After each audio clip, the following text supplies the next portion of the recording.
दोस्तों बहुत बहुत स्वागत है आप सभी को आपके अपने यूट्यूब चैनल लक्ष्य विथ राजीव में। दोस्तों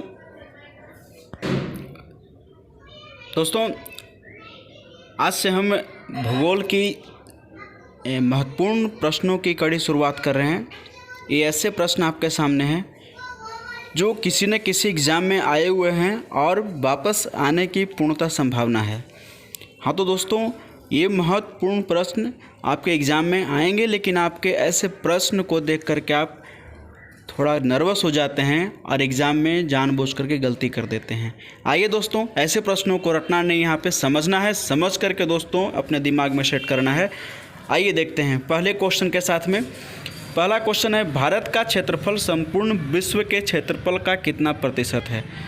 जो भी आप यहाँ पे हमारे व्यूअर्स हैं वो कंपटीशन की तैयारी में लगे हुए हैं, तो उन सभी को ये आसान सा क्वेश्चन मालूम होगा, लेकिन ऑप्शन को देख करके दोस्तों आप लोग थोड़ा गलती कर देते हैं।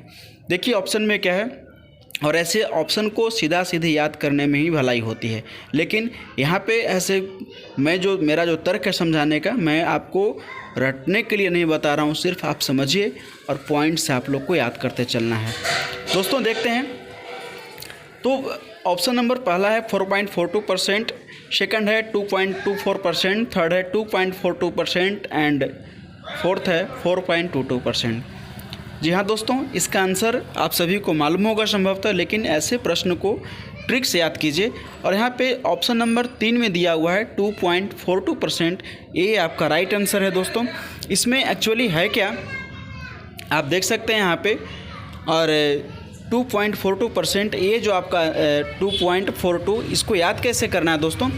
इसमें आप देख रहे हैं दोनों तरफ क्या है, 2 है, इधर भी 2 है। ये ट्रिक है, कहने का मतलब आप इसे समझ सकते हैं बढ़िया से।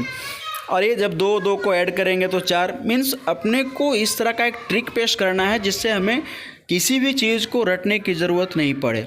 हाँ, ये भी इम्पोर्टेंट बात है दोस्तों कि कोई भी नई ट्रिक को बनाने के लिए मुझे वापस उसे फिर से कोई ट्रिक से याद ना करना पड़े। कहने का मतलब कि क्वेश्चन जो मुझे याद करना है उसमें क्या करें, ट्रिक में ट्रिक डाल रहे हैं और रट के हम लोग परेशान हो जाते हैं। लेकिन ऐसे क्वेश्चन में हम लोग को क्या करना है, कभी भी गलती नहीं करना है, और ट्रिक को बनाने के लिए नया ट्रिक कभी नहीं आजमाना है दोस्तों। नेक्स्ट, भारत के मुख्य भूमि के तटीय भाग की लंबाई, ये आपसे पूछा जा रहा है। इसमें हालांकि एक ऑप्शन एरर है, मिसिंग है, तो ऑप्शन नंबर 4 में यहाँ पे आपको करा दे रहा हूँ 6100 किलोमीटर। ओके, तो मुख्य भूमि पूछा जा रहा है दोस्तों। मुख्य भूमि कहने का मतलब जो भारत का जो क्षेत्रफल है, कहने का मतलब कि भारत जो मुख्य भूमि पर है, कहने का मतलब ये कि जम्मू कश्मीर से लेकर के आपके कन्याकुमारी तक के जो भी क्षेत्रफल आता है ये कंप्लीट, तो इस मुख्य भूमि का जो तट लग रहा है दोस्तों, ये आपका गुजरात से लेकर के आपका पश्चिम बंगाल तक के, मीन्स 5 इधर स्टेट हो जाएंगे और ये 4 आपका इधर स्टेट हो जाएगा।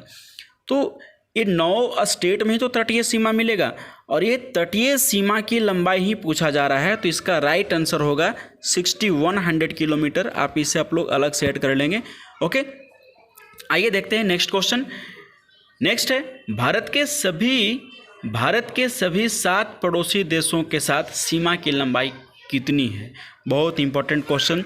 ऐसे क्वेश्चन आपके पीसीएस प्रश्न में या फिर जो मेंस लेवल के एग्ज़ाम होते हैं उसमें ये क्वेश्चन हमेशा देखने को मिलता है। आप सेट पेपर उठा के देख सकते हैं। तो भारत के सभी 7 पड़ोसी देश जिनकी भारतीय सीमा टच कर रही है, उनकी लंबाई आपसे पेपर में आया हुआ है। तो इसका राइट आंसर होगा दोस्तों ऑप्शन नंबर 2 और 15,106.7 किलोमीटर। यहाँ पे पॉइंट में क्या हुआ था, अर्थात ऐसे क्वेश्चन को याद करने के लिए बहुत, आप देख रहे हैं 0.7 है, मीन्स 7 पड़ोसी देश है। ओके, तो ऐसे क्वेश्चन को रटने की विधि नहीं अपनाए दोस्तों, तब आपको बहुत आसान लगेगा फिर जी के पढ़ाई करने में। हालांकि कई लोगों को ये बोरिंग लगता है। ओके, नेक्स्ट क्वेश्चन देखते हैं, बोर होकर के नहीं पढ़ना है। नेक्स्ट है, भारत के कुल कितने राज्य पड़ोसी देश देशों की सीमा से जुड़ते हैं। ओके, क्वेश्चन समझ में आ गया होगा आप लोग को कि भारत के कितने राज्य ऐसे हैं जो हमारे पड़ोसी देश हैं उसकी सीमा को छूते हैं। तो आप समझ सकते हैं, अभी ऊपर में हमने पढ़ा क्या, 7 पड़ोसी देश। तो स्वाभाविक है कि 7 पड़ोसी देशों के साथ में जो भारतीय राज्य हैं, ओके, तो कितने भारतीय राज्य हैं आप, ये आपका क्वेश्चन में आया हुआ है। तो आप एक एक करके ऐसे भी क्वेश्चन को आसान कर सकते हैं। यहाँ पे ये रटना नहीं है बिल्कुल। तो आप यूँ समझ लीजिए, जो भारत का लोअर पार्ट है, ये कहने का मतलब दक्षिण भारत का जो क्षेत्र है, इसमें से कोई भी हिस्सा जो है दोस्तों, ये किसी भी दूसरा देश को नहीं छूता है।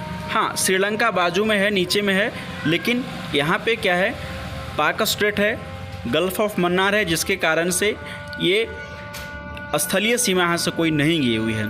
तो आप इधर से 9 स्टेट को निकाल दो बिल्कुल ही। अब बीच में जो स्टेट बचे हैं, जैसे एमपी हो गया, छत्तीसगढ़ हो गया, तेलंगाना हो गया, अब उसकी बात भी छोड़ दो क्योंकि तो बीच में अपना हो गया। अब आपके पास में क्या बचा है, किनारे वाले बॉर्डर एरिया। तो जैसे ही हम शुरुआत करते हैं, महाराष्ट्र के बाद से गुजरात आता है, गुजरात के बाद से राजस्थान आता है, पंजाब आता है, जम्मू कश्मीर आता है, हिमाचल प्रदेश, उत्तराखंड, उत्तराखंड के बाद आप आएंगे तो यूपी, यूपी के बाद बिहार, बिहार से आप चलेंगे वेस्ट बंगाल, वेस्ट बंगाल से सिक्किम, सिक्किम अरुणाचल प्रदेश, आसाम, नागालैंड, त्रिपुरा, मिजोरम, मणिपुर। तो इस तरह से कुल मिलाकर के आपके 17 ऐसे भारतीय राज्य हैं जो कि भारत के राज्य दूसरे देशों की सीमा को छूते हैं। ओके, नेक्स्ट क्वेश्चन, अगला क्वेश्चन है इंदिरा बिंदु, या इसे हम लोग इंदिरा पॉइंट, जिसे हम लोग पिगमिलियन पॉइंट के नाम से भी जानते हैं। ओके, मैं कल की वीडियो में कराया था दोस्तों। आप सिर्फ केयर करेंगे, मेरी बात को समझेंगे कि इसमें क्या होगा, आपको प्रश्न के अंदर प्रश्न छिपे रहेंगे। तो ऐसा नहीं कि मैं वापस पिगमिलियन पॉइंट भी लिखूं, इंदिरा पॉइंट भी लिखूं। तो इस चीज़ से बचने के लिए क्या किया हमने, वापस आपके लिए ये आपको पिगमिलियन पॉइंट भी डाल दिया है। ओके, तो पिगमिलियन पॉइंट या इंदिरा पॉइंट जो कि अंडमान और निकोबार के पास में आता है। ओके, हालांकि ये आपका ग्रेट निकोबार का क्षेत्र है पिगमिलियन पॉइंट, ये लास्ट पोर्शन आपका आता है इंदिरा पॉइंट का। ओके, अब ये जो दूरी है आपका भूमध्य रेखा से, मीन्स इक्वेटर से या विषुवत रेखा से कितनी दूरी है। भूमध्य रेखा के स्थान पर दोस्तों इक्वेटर भी आ जाए, विषुवत रेखा भी आ सकता है, तो आपको घबराने की ज़रूरत नहीं है, बात वही है। जैसे अब वापस फिर से देखो, यहाँ पे मैं समझाने की कोशिश, ऐसा मान करके चलेंगे, ये आपका पृथ्वी है, इस पृथ्वी को हमने क्या किया है, 2 पार्ट में डिवाइड किया है, और भारत इस अर्थ में ये आपका यहाँ पे पोजीशन रखता है। ओके, और इसके पास में आपका आता है अंडमान निकोबार। तो इस लाइन से लेकर के ये पिगमिलियन पॉइंट की दूरी आपका पूछा जा रहा है। मैं फिर से बताने की कोशिश कर रहा हूँ, आप ध्यान देंगे थोड़ा। क्वेश्चन क्या रहा आपका, ये आपका मानकर चलो अर्थ है, इस अर्थ पर इक्वेटर हो गया, भारत कहाँ पे है, ये नॉर्थ हो गया, ये साउथ हो गया, इधर वेस्ट और इधर ईस्ट रेंज आता है। तो भारत का जो स्थान है दोस्तों, ये आपका नॉर्थ और ईस्ट वाला पोर्शन, इस गोलार्ध में आपका भारत है, और इस जगह पर आपका अंडमान और निकोबार आता है। अब ये जो डिस्टेंस बचा है, खाली जो जगह बचा है ना इसके बीच में, इस डिस्टेंस की दूरी पूछी जा रही है कि टोटल दूरी कितनी है। ओके, तो ऐसे में क्या आपका आंसर होना चाहिए, इसका राइट आंसर है 876। देखिए दोस्तों, यहाँ पर क्या है, घटते क्रम में दिया हुआ है, मीन्स आप देख सकते हैं डिसेंडिंग ऑर्डर में यहाँ पर दिया हुआ है। 8 पहले आया, फिर 7 आया, फिर 6 आया, किलोमीटर कर देंगे। ओके, तो आप बस समझिए, समझ करके हम लोग सारा कुछ, जितना भी ट्रबल मिलेगा ऐसे क्वेश्चन में, उसे आसानी से कर लूँगा। नेक्स्ट क्वेश्चन आइए दोस्तों, तो क्वेश्चन आपसे पूछा जा रहा है, भारत का दूसरा निकटतम पड़ोसी देश कौन है। ऑप्शन नंबर फर्स्ट है मलेशिया। मलेशिया, आप यदि मैप देखे होंगे, वर्ल्ड मैप, तो मलेशिया काफ़ी दूर पड़ जाता है, और म्यांमार होता तो म्यांमार कह सकते थे, लेकिन म्यांमार में भी क्या है, कि ये आपका म्यांमार स्थल रुद्ध देश आता है। मतलब कहने का मतलब कि उसका ऊपरी हिस्सा, उत्तरी भाग आपका स्थलीय है और निचली दक्षिणी जो हिस्सा है वो आपका समुद्र को छूता है। लेकिन क्वेश्चन क्या है, क्वेश्चन आपसे पूछा जा रहा है निकटतम समुद्री पड़ोसी देश। जब समुद्री पड़ोसी देश आया है दोस्तों, तो आपको सीधा सा बात पूर्णतः समुद्री देश को ही ढूंढना है। ओके, दूसरा आपके पास ऑप्शन है श्रीलंका। श्रीलंका और भारत के बीच की दूरी अधिक पड़ जाती है। ओके, अब आपके पास है मालदीव। मालदीव की दूरी भी अधिक पड़ जाती है। लेकिन इंडोनेशिया से आप जब देखेंगे, मैप देखना, आप मैप में देख करके समझ पाएंगे इसे। ये इस तरफ छोटी छोटी बिंदुओं का छोर, टापुओं का छोर बना हुआ अंडमान निकोबार के पास में। तो जैसे ही आप ग्रेट निकोबार के पास में जाएंगे, इंदिरा पॉइंट से ठीक थोड़ी ही दूर पे लगा हुआ आपका ये आपका इंडोनेशिया का सुमात्रा द्वीप तुरंत से शुरू होता है। अर्थात आपका इस प्रश्न का सही जवाब क्या होगा, इंडोनेशिया होगा, option number D. Next question, next है भारतीय राज्यों में सर्वाधिक तट रेखा की लंबाई गुजरात की है, जिसकी लंबाई कितनी है। अभी तक आपने ये पढ़ा होगा, क्वेश्चन हमेशा अभी तक आया होगा ये कि राज्य पूछा जाता था। लेकिन अभी आपके पास में जो क्वेश्चन आया दोस्तों, इस क्वेश्चन में क्या किया जा रहा है, गुजरात की बॉर्डर एरिया की लंबाई पूछी जा रही है। ओके, तो इस प्रश्न का सही जवाब क्या होना चाहिए, इस प्रश्न का सही जवाब है 1663 किलोमीटर, अर्थात 1663 किलोमीटर, ये आपका आंसर होगा। ओके, नेक्स्ट क्वेश्चन, भारत का कुल क्षेत्रफल कितना है। भारत का कुल क्षेत्रफल आपसे पूछा जा रहा है। तो इस प्रश्न का हालांकि जवाब सबको मालूम होगा, लेकिन आप लोग क्या किए होंगे, रट करके याद किए हैं। ओके, मेरे से जब आप पढ़ाई कर रहे हैं तो मैं आपको एक हिंट्स करूंगा कि इसमें आपको रटने की ज़रूरत नहीं है, बहुत आसानी से आपका कोई भी पेपर क्लियर होगा। जीके के लिए आप निश्चिंत हो जाओ, मेरे से पढ़ रहे हो तो मैं हर टॉपिक को, हर सब्जेक्ट को लेकर के चलूँगा, किसी भी प्रश्न को मैं नहीं छोड़ूंगा। और हाँ, अब मैं वीडियो बनाना चालू किया हूँ, तो मैं अब मिसलेनियस वीडियो साथ साथ करेंट अफेयर्स का भी मैं आपके पास वीडियो प्रोवाइड करूँगा। ओके, तो इस प्रश्न में देखेंगे इसका राइट आंसर क्या होना चाहिए। ऐसे तो सभी को मालूम है ना, 3887,263 किलोमीटर, 3287263 किलोमीटर।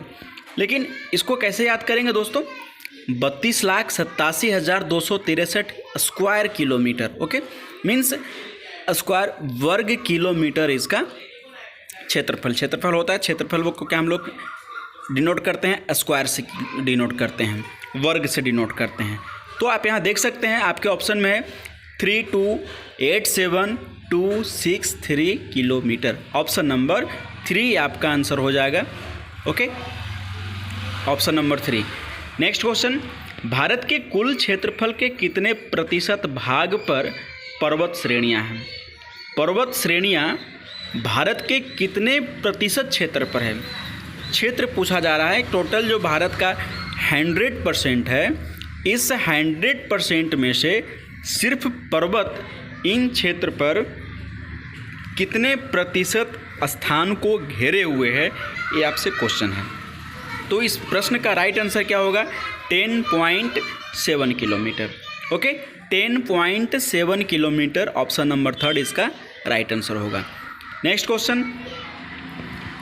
क्वेश्चन है, महान भूगर्भ शास्त्री सिडनी बुराड के अनुसार हिमालय का विभाजन किया गया, अब हमें क्या करना है, उसका मिलान करना है। सिडनी बुराड एक महान भूगर्भ शास्त्री थे जिन्होंने हिमालय का बंटवारा किया है, हिमालय को बांटा है। तो आइए उस पर देखते हैं, थोड़ा विचार करते हैं कि सही ऑप्शन किससे मेल खाता है। पहला है पंजाब हिमालय। इस पंजाब हिमालय को हम लोग दूसरे नाम से, दूसरे शब्दों में हम लोग क्या, कश्मीर हिमालय के नाम से भी जानते हैं, कश्मीर हिमालय के नाम से भी जानते हैं, जिसकी लंबाई यहाँ पर दिया हुआ है 560 किलोमीटर। आप इस बात को समझेंगे वापस, ये आखिरकार है क्या। जैसा कि आपको बताया गया, आप जानते होंगे शायद कि हिमालय का विभाजन आपको मैं जो वीडियो कराया हूँ भारतीय भूगोल में, तो उसमें क्या कराया था, एक था आपका पार हिमालय की श्रेणी जो हिमालय का भाग नहीं था, फिर हमने क्या पढ़ा था, काराकोरम रेंज पढ़ा था, फिर क्या पढ़ा था, लद्दाख पढ़ा था, फिर क्या पढ़ा था, जास्कर पढ़ा था। ये हिमालय का जो वर्गीकरण किया गया है, हिमालय का वर्गीकरण किया गया है, प्लस अब इस पे श्रेणी के अनुसार हम लोग इसको डिवाइड किए हैं। किस प्रकार से, जैसे इस काराकोरम श्रेणी में मुझे क्या मिला, बृहद हिमालय मिला। सेकंड वाले में क्या मिला, लद्दाख वाले में क्या मिला मुझे, हम इसमें पढ़ेंगे फिर, लघु हिमालय मिला। और जास्कर रेंज के तरफ मुझे क्या मिला, शिवालिक रेंज मिला। कहने का मतलब ये है, आप इस चीज़ को फिर से समझने की कोशिश करेंगे, ये हिमालय का इस तरह से बनावट है, तो एक डिफिनिट निश्चित ऊंचाई को हमने क्या कर दिया, बृहद हिमालय का क्षेत्र दे दिया। इसके बीच वाले क्षेत्र को हमने लघु हिमालय का क्षेत्र दे दिया, और जो नीचे वाला क्षेत्र है उसे हम लोग शिवालिक रेंज के नाम से जानते हैं। और शिवालिक के नीचे वाले भाग को हम लोग क्या बोलते हैं, तराई बोलते हैं, तराई के नाम से जानते हैं। तो लेकिन यहाँ क्वेश्चन जो आपके सामने है कि एक महान भूगर्भ शास्त्री सिडनी बुराड ने क्या किया है, उन्होंने भी हिमालय का कुछ अपने तरीके से बांटा है। तो ये आपका क्वेश्चन है, मैच करना आपको। उसी प्रकार से ये नदियों के आधार पर कह सकते हैं कि इन्होंने क्या किया, नदियों के आधार पर डिवाइड किया है। तो पंजाब हिमालय या कश्मीर हिमालय को हम लोग पढ़ते हैं, तो जिस स्थान से सिंधु नदी का, क्योंकि सिंधु नदी के ठीक ऊपर आपका रेंज स्टार्ट होता है, किसका, कौन सा रेंज है वो, उस रेंज का नाम हम लोग क्या बोलते हैं, उस रेंज को हम लोग पार हिमालय अर्थात काराकोरम श्रेणी का ऊपरी हिस्सा आता है, और ठीक उसके नीचे से सिंधु नदी प्रवाहित होती है। तो आप ऑप्शन देखेंगे, आपको यहाँ ऑप्शन देखना है कि जहाँ भी सिंधु नदी का शुरुआत होगा, जैसे ऑप्शन नंबर सी, तो एक को हम लोग मैच करेंगे 3 के साथ में, सिंधु एवं सतलज। सतलज नदी आपका आता है किसमें, सतलज नदी आपको मिलेगा हिमाचल प्रदेश का निचली छोर जो है वहाँ से सतलज नदी इन करती है भारत में। ओके, अब बात करते हैं हम लोग, तो यहाँ पे क्या करेंगे, फर्स्ट का हम लोग करेंगे सी, सेकंड वाले भाग में देखते हैं कुमायूं हिमालय। कुमायूं हिमालय ये आपका सतलज हिमालय से लेकर के ये आपका सतलज नदी से लेकर के काली नदी तक के, काली नदी का क्षेत्र ये आपका कुमायूं हिमालय के बीच का आएगा। तो पहले ये देख लेते हैं कुमायूं हिमालय का जो सतलज और काली नदी का कौन सा है, ऑप्शन नंबर बी। तो इसमें हम लोग क्या करेंगे, हम लोग कुमायूं हिमालय वाले में क्या करते हैं, इसका सी और ये रहा आपका बी। अब आपके पास बचे हैं कौन, नेपाल हिमालय। तो नेपाल आपका आंसर क्या होगा, इसका आंसर होगा आपका काली एवं तीस्ता हिमालय। ओके, नेपाल हिमालय ये आपका चला जाएगा डी पर। और आसाम हिमालय, आप सभी को मालूम होगा आसाम में कौन सी नदी बहती है, दिहांग नदी बहती है। और सिक्किम के पास में कौन सी नदी है, तीस्ता नदी। तो आसाम हिमालय आपका दिहांग। तो देखो ऐसे प्रश्नों को आप लोग समझ करके नदियों के नाम से भी आप समझ सकते थे। ओके, नेक्स्ट क्वेश्चन है, देश की सीमाओं एवं निर्धारणकर्ता के अनुसार मिलान करना है। निर्धारणकर्ता के नाम से आपको मिलान करना है। तो आपको मालूम होगा मैकमोहन रेखा का निर्माण 1914 में 1914 में किया गया था, और इस रेखा को निर्धारित किए थे मैकमोहन, उनके नाम से ही बना हुआ है। और ये आपका भारत और चीन के बीच में है। तो ऑप्शन ए का क्या हो जाएगा, सी। इसी प्रकार से डुरंड रेखा जो कि भारत और अफ़गानिस्तान के बीच में था पहले, जब 1896 में बना था। लेकिन जब भारत और पाकिस्तान का विभाजन हो गया तो उस दरमियान भारत और पाकिस्तान के बीच पुनः एक सर रेडक्लिफ के द्वारा 1947 में आज़ादी के टाइम में भारत और पाकिस्तान के बीच में ये लाइन बन गई। और डुरंड रेखा अब ऊपर में बीच में पाकिस्तान हो गया, तो स्वाभाविक है कि ऊपरी हिस्सा अफ़गानिस्तान, ये बीच का हिस्सा पाकिस्तान और नीचे आपका हो गया भारत। तो अब ये जो डुरंड जो लाइन बना था, डुरंड लाइन जो बना था, आप समझ सकते हैं कि अफ़गानिस्तान के लास्ट बॉर्डर पर ही होगा। तो डुरंड लाइन जो बना ये अब पाकिस्तान और अफ़गानिस्तान के बीच में हो गया। रेड क्लिफ लाइन भारत और पाकिस्तान के बीच में हो गया। ओके, आइए अगले प्रश्न की ओर चलते हैं। नेक्स्ट है, उत्तराखंड में अल्पाइन के चारागाह को किस नाम से जाना जाता है? उत्तराखंड में अल्पाइन चारागाह, हालांकि मैं सब क्वेश्चन को बताऊंगा अल्पाइन चारागाह होता है क्या, मैं इसके बारे में जब स्पेशल आपको जब ग्रासलैंड्स के बारे में जब कराऊंगा तो उसमें मैं आपको क्लियर कर दूंगा, इसलिए अलग टॉपिक छेड़ने का ही मतलब नहीं है। लेकिन फिर भी आप समझ लेते हैं, ये अल्पाइन घास करीब 2 से 5 मीटर लंबी होती है और ये पशुओं के स्वास्थ्य के दृष्टिकोण से ये बेहद खास होता है। और इस प्रकार की घासें समशीतोष्ण जलवायु में पाई जाती है। तो हम देखते हैं वापस क्वेश्चन की ओर। उत्तराखंड में अल्पाइन चारागाह मैं आपको कराया हूँ और ये क्वेश्चन आपका लास्ट ईयर एनटीपीसी में पूछा गया था। तो इस प्रकार की घास को हम लोग जो उत्तराखंड में पाए जाते हैं उसे हम लोग बुग्याल एवं पयाल के, ओके, जबकि ना मर्ग, गुलमर्ग, सोनमर्ग ये आपका जम्मू कश्मीर मिलेगा, देहरादून, ओके, तो ये दून वाली आपको कहाँ मिलेगी? हिमाचल प्रदेश में मिलेगा। तराई अभी आपको बताया था, हिमालय को हमने क्या किया, 3 पार्ट में जब डिवाइड किया तो लास्ट जो छोर बचा था शिवालिक रेंज के नीचे में वो क्या था आपका? तराई कहलाता है। और इसका सबसे बड़ा उदाहरण नेपाल से सटे बिहार के पास में, जो बिहार के क्रम से जो डिस्ट्रिक्ट मिलते हैं, बिहार का जो क्षेत्र आता है वो सब तराई वाले क्षेत्र में आते हैं। जैसे आपने पढ़ा होगा महात्मा बुद्ध का जन्म नेपाल की तराई में लुम्बिनी में हुआ था। तो क्या वो जगह कौन सा है? मीन्स हिमालय की जो निचली एरिया है उसे हम लोग तराई के नाम से जानते हैं। और आपको मैं एक क्वेश्चन दे रहा हूँ कि इस नेपाल की तराई में अर्थात बिहार में उसी तराई वाले क्षेत्र में एक अभयारण्य बना है, उस अभयारण्य का नाम क्या है? आपको कमेंट में जवाब देना है दोस्तों। नेक्स्ट क्वेश्चन देखते हैं।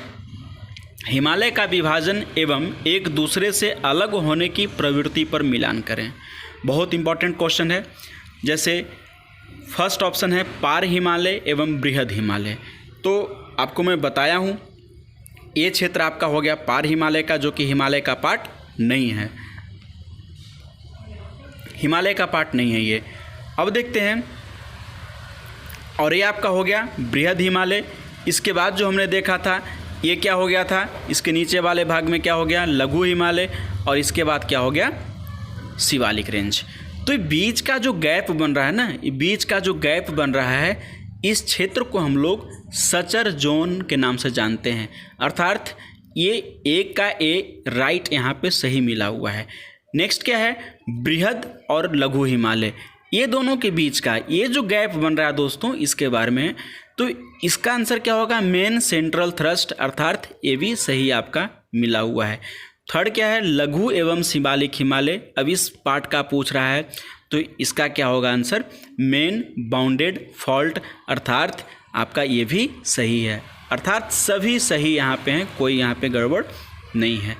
नेक्स्ट क्वेश्चन, पश्चिमी घाट पर्वत श्रृंखला की लंबाई लगभग कितना किलोमीटर है?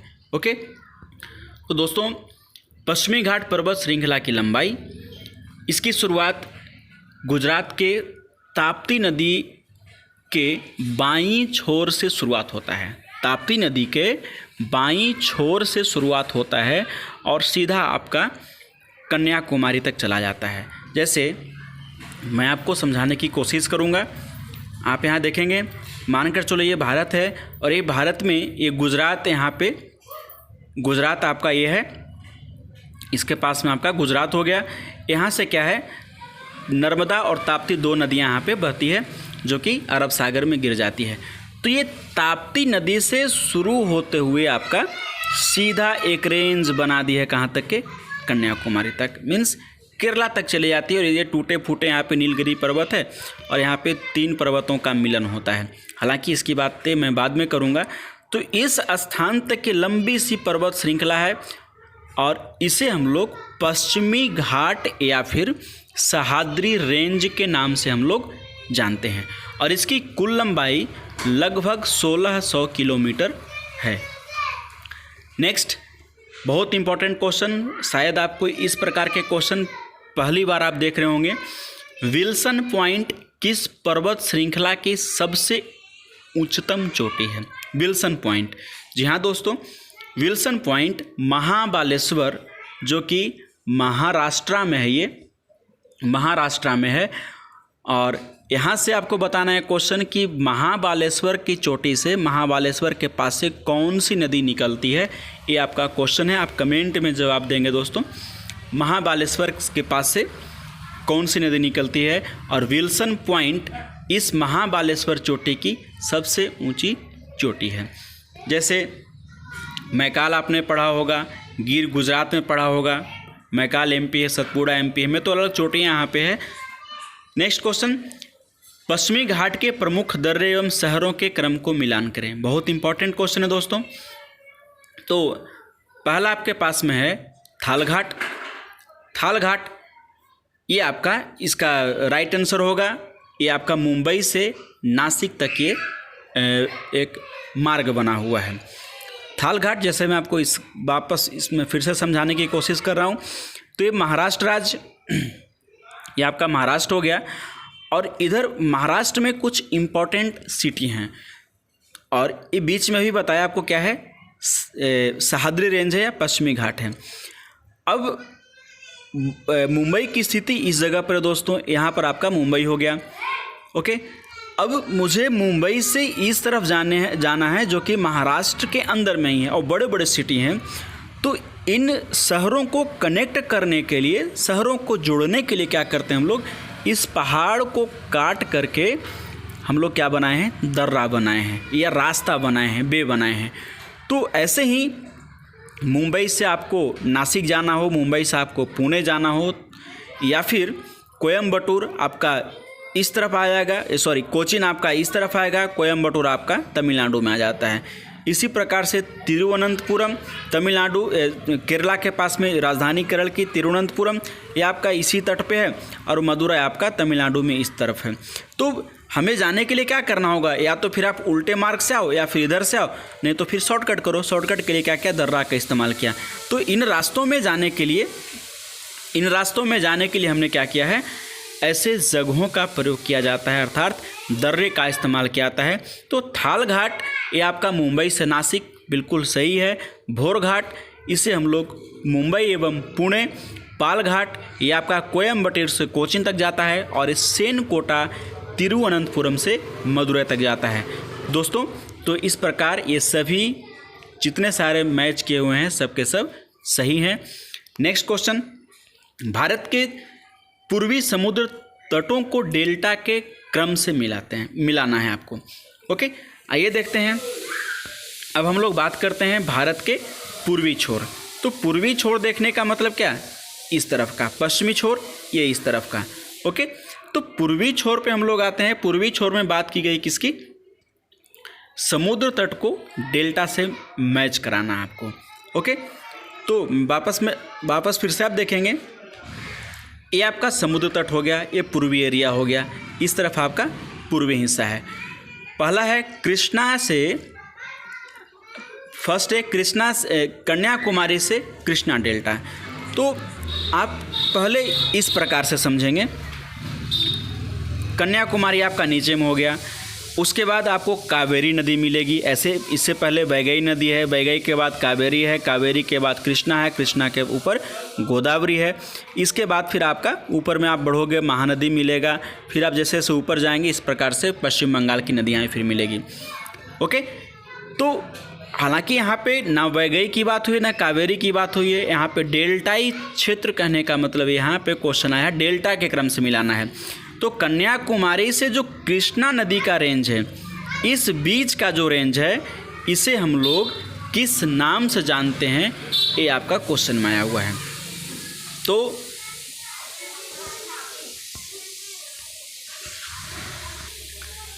आपको यहाँ पे समझना है दोस्तों, कन्याकुमारी से आपको चलना है। तो वापस मैं आपको दिखाता हूँ, यहाँ देखिए फिर से, ये क्षेत्र आपका है। तो ये जो क्षेत्र है कन्याकुमारी से लेकर के कृष्णा नदी का जो जोन है, इसे हम लोग गोलकुंडा तट के नाम से जानते हैं। मतलब ये आपका जो मिलान है, मिलाया हुआ है, ये सही मिलाया हुआ है। दूसरी ओर सेकंड नंबर फिर क्वेश्चन आपके पास में आया है, कृष्णा नदी से गोदावरी डेल्टा। कृष्णा से गोदावरी डेल्टा, मैं कुछ गलत कर रहा हूँ यहाँ पे, वापस देखते हैं। हाँ आइए, क्वेश्चन था कन्याकुमारी से कृष्णा डेल्टा। अब इसकी मैं बात कर रहा हूँ। तो ये जो क्षेत्र है ना कन्याकुमारी से लेकर के कृष्णा नदी डेल्टा, ये तो सही है बिल्कुल। ओके, तो इस क्षेत्र को हम लोग क्या बोलते हैं, कोरोमंडल तट बोलते हैं। कोरोमंडल तट, जो कि आपके पास में दिया हुआ है, ऑप्शन नंबर सी के पास में है। तो आपका आंसर एक का हम लोग क्या करेंगे, हम लोग एक नंबर का करेंगे सी, इसका राइट आंसर होगा सी, जो कि आपका आंसर होगा क्या, कोरोमंडल तट। आपको दूसरे शब्दों में इस प्रकार से समझना है कि आप जब कोलकाता से, आप जब आंध्र प्रदेश में या फिर सिकंदराबाद में जब, या फिर आगे बढ़ते हैं विजयवाड़ा की ओर, जब आप लोग ट्रेन से सफ़र करेंगे कोलकाता से, तो आपको क्या मिलेगा, एक एक्सप्रेस चलती है जिसका नाम क्या है, कोरोमंडल एक्सप्रेस। तो आप यहाँ से भी समझ सकते हैं, अर्थात कन्याकुमारी से लेकर कृष्णा नदी, जो कि हमें कहाँ तक लेके जा रही है, कृष्णा नदी के पास में लास्ट पोर्शन बताया अभी, तो वहाँ तक जाने के लिए चेन्नई तक के जाती है। तो ये आपका जो क्षेत्र है इसे हम लोग क्या बोलते हैं, कोरोमंडल तट बोलते हैं, जो कि इसके नाम से ट्रेन भी चलाई गई है। नेक्स्ट है कृष्णा नदी से गोदावरी डेल्टा। इसका राइट आंसर होगा दोस्तों गोलकुंडा, गोलकुंडा तट। गोलकुंडा आपका आंध्र प्रदेश में आता है। ओके, तो अब महज देखेंगे जब भारत का मैप, तो यहाँ पे महज कोई खास दूरी नहीं है। ये कृष्णा आपका हो गया, सॉरी कृष्णा नदी आपका, हाँ कृष्णा नदी आपका क्या है, कृष्णा नदी आपका इधर है, और ठीक इसके पास में ही गोदावरी नदी बहती है, यहाँ पे मुहाना है। तो ये जो बीच का क्षेत्र है, इसके बीच का क्षेत्र, इसे हम लोग क्या बोलते हैं, गोलकुंडा, जो कि कंप्लीटली आंध्र प्रदेश में आता है। नेक्स्ट है गोदावरी डेल्टा से उत्तरी सरकार तट। उत्तरी सरकार तट कहने का मतलब ये आपका क्षेत्र उड़ीसा तक के आता है, वेस्ट बंगाल तक के आता है। तो गोदावरी मीन्स ये आपका भारत का सबसे ऊपरी हिस्सा। फिर से समझेंगे इस चीज़ को, कृष्णा, गोदावरी, और इसके ऊपर में आपका हो गया महानदी। तो ये जो क्षेत्र है ना, ये जो क्षेत्र है दोस्तों, इसे हम लोग उत्तरी सरकार तट के नाम से जानते हैं। इस प्रकार से आप इसे एक बार कॉपी पर लिख करके ट्राई कीजिएगा तो बेटर क्लियर होगा। नेक्स्ट, भारत के पश्चिमी तट को, अभी हमने क्या किया, पूर्वी तट को मिलाया, अब अपने को क्या करना है, पश्चिमी तट को मिलाना है। आइए देखते हैं वापस क्वेश्चन आपके पास में क्या है, क्वेश्चन भारत के पश्चिमी तट को। तो यूँ देखिए, सॉरी आपको ऐसा देखना है, इधर इस तरफ देखना है। पश्चिमी तट पर ये आपका हो गया गुजरात। गुजरात के ठीक बाद में जो राज्य है आपका है महाराष्ट्र। महाराष्ट्र के ठीक पास में आपका क्या आता है, गोवा, और गोवा के बाद फिर आता है कर्नाटक। ओके, गुजरात, महाराष्ट्र, गोवा, कर्नाटक और लास्ट में केरला। तो ये आपके 5 राज्य इस तरफ हैं। इसके बारे में इनका पश्चिमी तट पर राज्यों का सीमा, इनका नाम कुछ अलग प्रकार की इनकी तट के नाम पर इनका डिवीज़न किया गया है। तो गुजरात से लेकर के गोवा तक महाराष्ट्र को क्रॉस कर लिया, और इस क्षेत्र को हम लोग कोंकण तट के नाम से हम लोग जानते हैं, कोंकण तट के नाम से जानते हैं। आगे है गोवा से मंगलूर तट। गोवा से मंगलूर तट, गोवा से लेकर के मंगलूर, या कहने का मतलब ऐसा, मंगलूर जो है कर्नाटक में है, तो दोनों का जो एरिया है पास में है। इस क्षेत्र को हम लोग क्या बोलते हैं, इस क्षेत्र को हम लोग मालाबार तट के नाम से जानते हैं। केनरा तट, ऑप्शन नंबर ए आपका जाएगा इस तरफ, गोवा से मंगलुरु तट केनरा तट, गुजरात से गोवा तक आपका जाएगा कोंकण तट, और मंगलुरु से कन्याकुमारी तक आपका हो जाएगा मालाबार तट। ओके, मंगलुरु से कन्याकुमारी तक, मंगलुरु आपका कहाँ था, बंगलोर के पास में। ओके, बस देखो थोड़ा कन्फ्यूजन रहता है, बाकी का कुछ नहीं है, आप समझ जाएंगे इस चीज़ को, भारत के नक्शे को बराबर से समझ में दिमाग में आ गया ना, तो सारा क्वेश्चन क्लियर हो जाएगा। नेक्स्ट है 8 डिग्री चैनल किसके बीच है। अब बात करते हैं, ऑप्शन है छोटा अंडमान व कार निकोबार, आपको मालूम होगा इसके पास से यहाँ से कौन सी 10 डिग्री रेखा गुजरी है, मालदीव मिनिकाय, कवारती व मिनिकाय, और कोको द्वीप व उत्तरी अंडमान। तो दोस्तों यहाँ से क्या करना है, सबसे पहले अंडमान वाले को काट देना है। अब आपके पास क्या बचा है, मालदीव और मिनिकाय और कवारती और मिनिकाय। अब आपके पास में 2 ऑप्शन बचे हैं। ओके, अब देखते हैं इसके बारे में। जो दोनों ऑप्शन है यहाँ पर आपका 8 डिग्री जो चैनल है, 8 डिग्री चैनल ये आपको गुजरता है मालदीव और मिनिकाय के पास से, मालदीव और मिनिकाय। मालदीव आपका आता है कहाँ पे, इस तरफ लक्षद्वीप के पास में एक देश है मालदीव, जिसकी राजधानी है माले। ओके, और ये मिनिकाय आपको जैसा बताया था, लक्षद्वीप का सबसे बड़ा जो द्वीप है उसे हम लोग एंड्रोथ द्वीप बोलते हैं, और इसका दक्षिणतम जो बिंदु था वो क्या था, मिनिकॉय द्वीप था। एंड्रोथ सबसे बड़ा द्वीप है और इस तरफ क्या था आपका, मिनिकॉय। तो मालदीव और मिनिकॉय के बीच में क्या है, 8 डिग्री चैनल क्रॉस करती है। नेक्स्ट क्वेश्चन, अगले प्रश्न की ओर देखते हैं। अंडमान निकोबार द्वीप समूह की दूसरी सबसे ऊंची चोटी का नाम आपको क्या है, इस चोटी का नाम है माउंट डियो वाली, ऑप्शन नंबर 3 में ये आपका राइट आंसर है। हाँ, जब क्वेश्चन आपके पास में होगा सबसे ऊंची चोटी, तब आपका ऐसे जगह पे इस स्थिति में आपका आंसर क्या होना चाहिए, सैडल पीक, जिसकी ऊंचाई 730 मीटर थी, और माउंट डियो वाली इसकी ऊंचाई 515 मीटर है। ओके, तो इस प्रकार से दोस्तों ये आपका चैप्टर पार्ट 1 कंप्लीट हुआ। अभी ये आपको 40 प्रश्नों का संग्रह के साथ साथ मैं कंप्लीट पूरा ज्योग्राफी का मैं इस तरह से आपको कंप्लीट कराऊंगा, और इस प्रकार से आपको कहीं भटकने की ज़रूरत नहीं है, सारा क्वेश्चन मैं कराऊंगा, आपको बिल्कुल घबराने की ज़रूरत नहीं है, और वो भी परीक्षा के पहले मैं करा के दिखाऊंगा।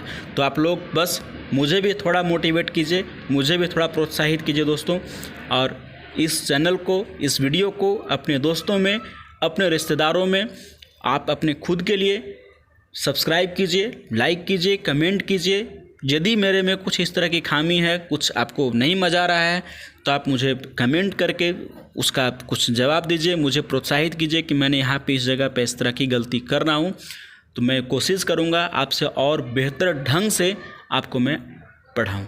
ओके, तब तक के लिए धन्यवाद, बाय।